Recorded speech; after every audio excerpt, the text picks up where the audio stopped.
नाज़रीन ख़बर शामिल कंदा हलूं। जाती महल Sindh primary teachers association Sindh जे बानी चेयरमैन जान मोहम्मद जमाली जिते बुनियादी तालीम हासिल कई, उहे स्कूल हिन जदीद टेक्नोलॉजी जे दौर में केतिरनि ई मसइलनि जे वर चढ़ियल आहे।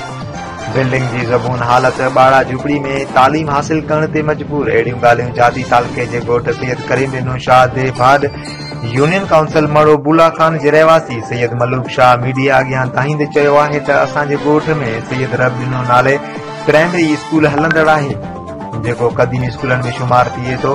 संदसि 2 कमरनि वारी इमारत साल 1951 ईस्वी में क़ाइम थी, जंहिं बाद हेल ताईं संदसि का बि मरमत न थी आहे।